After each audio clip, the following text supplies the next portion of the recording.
Alfred Smith has been placed inside an interrogation room.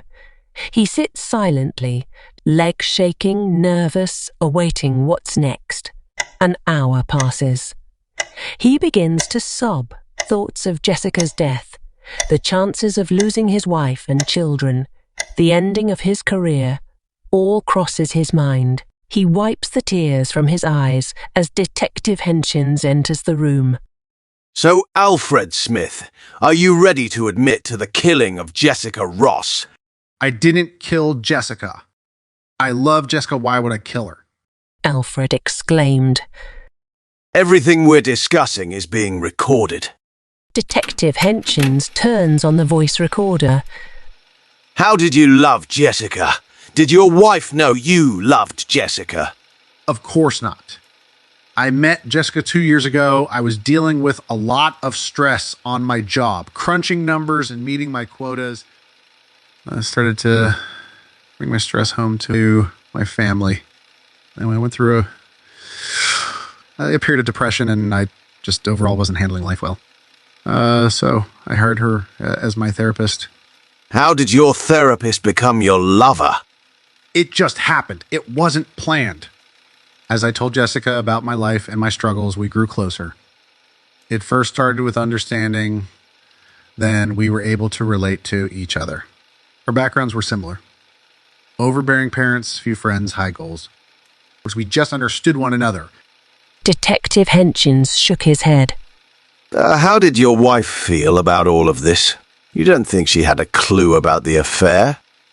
No, she only knew Jessica as my therapist. As far as my wife knew, we only met on Wednesdays. How often did you and Jessica meet? Every day. I would meet with Jessica during my lunch break. I receive an hour lunch, and her office is 5 minutes from my job. Sometimes I was lucky enough to meet her before work or after work, depending on my workload. How long were you married to your wife? I was with my wife for 20 years, married for 13. And you don't believe your wife noticed anything different about you since your affair started with Mrs. Ross? No, she didn't have a clue. Baffled, Detective Henshins looked at Alfred. You're a stupid man, Mr. Smith. Alfred gave the detective a blank stare. What do you mean, detective? You think Vanessa knew about the affair? You think Vanessa had something to do with this? I'm not sure what to think right now, but I do know you're a stupid man to believe a woman who has been with you for 20 years wouldn't notice you were having a 2-year-long affair. Vanessa had no clue. She never confronted me about anything. She never mentioned anything. Where were you on Tuesday between 9 a.m. and 3 p.m.?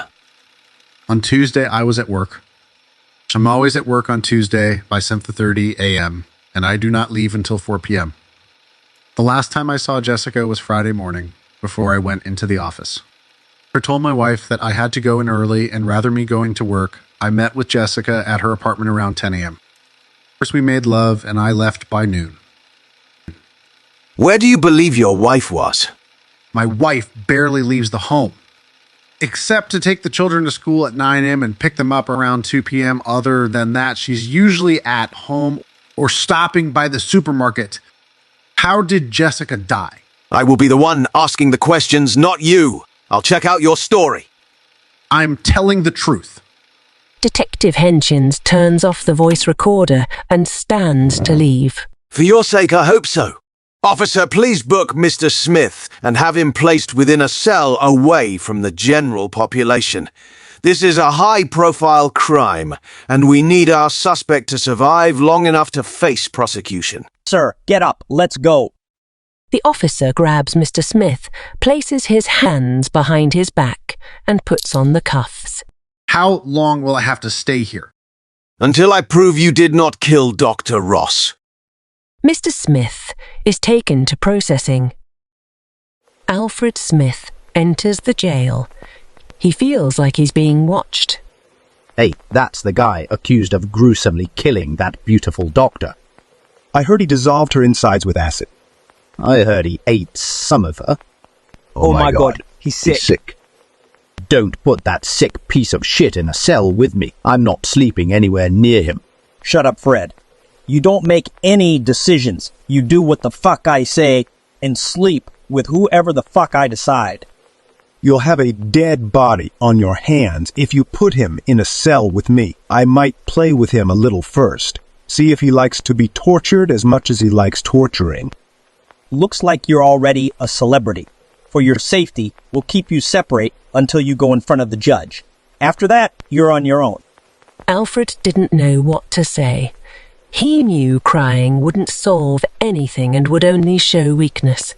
He stood silent, nodded his head, and followed the officer. At this moment, he knew listening to the officer would be the only way to keep himself safe. After processing, he entered a small cell. Your officer, can I make a phone call? I never made my one phone call. The officer reluctantly agreed and opened the cell. Yes, the phones are on the left up against the wall. Do not talk to anyone. Go straight to the phones and come straight back to your cell. Alfred nods in agreement. He walks out of the cell, heads straight towards the phones, grabs the closest one, and calls his wife.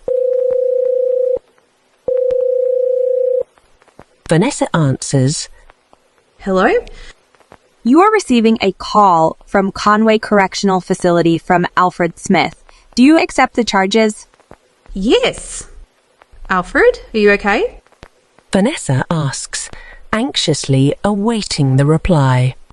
Vanessa, I don't know. There's so much I need to tell you, but just know I did not kill Jessica Ross. It's all over the news. Your friends and family have been calling me all day. I really don't know what to tell them, what to say to you or what to believe, Alfred. Were you having an affair with this woman? Alfred hesitantly replied. Yes. You finally admit it. It took her death, jail, and ruining our lives for you to finally admit you weren't happy with me. What we built, our life. Why didn't you tell me? I've asked you on many occasions if you were happy, if you still loved me, if you still wanted to be married, and you gave me the same answer over and over again. Yes, honey, I love you, and on you. Well, I knew you were lying. I'm just happy you are finally admitting it. Alfred held the phone in shock. He didn't know how to respond. He realized Detective Henshins was right. His wife knew about the affair. What do you mean, Vanessa? I hired a private investigator 3 months ago. I've known for 3 months that you were having an affair with that woman. I've asked you every day, is everything okay with us? I've asked you almost every night if you were happy, and you lied. You consistently lied to my face repeatedly. Why would you do that? And now, with your beloved gone, life ruined, you have the audacity to call me. What are you calling me for, Alfred? What do you have to say? Matter of fact, I don't care. It's probably more lies anyway. I've spoken to my attorney. I'm filing for divorce. Don't drop the soap, you sick bitch. Vanessa hangs up the phone. Alfred surprised by what he just heard. In the back of his mind, he knew he deserved it, but it didn't stop the pain he felt in his heart. He slowly hung up the phone and began walking back to his cell. He noticed the guard who was supposed to be watching him was nowhere in sight. He tried to speed walk back to his cell, but he wasn't quick enough. 3 men, twice his size, emerged from the cell in front of him, grabbed him, and threw him into a cell. 2 men held him down, 1 on each side. The third guy whispered, So you like torturing beautiful women, injecting acid, and eating parts of their body. Well, I have something you can eat, and something can eject all down your throat. Does that sound fun to you? Alfred pleaded. I didn't kill Jessica Ross. They have the wrong person. That's what they all say. Too bad for you, pretty boy. The inmate signals the other. JJ, you can lube up the back when I'm done. Right now, I want to have fun with his pretty little mouth. The inmate stands over Alfred. And you better not bite, or I'll make sure you'll lose all your teeth. Alfred screamed, but the inmate on the left with a book smacked him across the back of his head. Alfred, dazed, felt helpless. He fell to his knees. See, you're a good boy, right in position. Crawl a little closer, and don't make me ask you twice.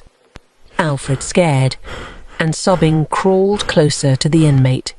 The inmate grinned and started rubbing the tip of his genitalia over the tears that ran down his face. Getting it nice and wet for you.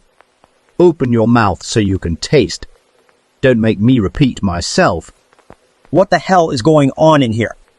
The officer returned just in time to grab Alfred off his knees and escort him back to his cell. Alfred goes inside his cell, sits on the bottom bunk and whimpers. I must get out of here.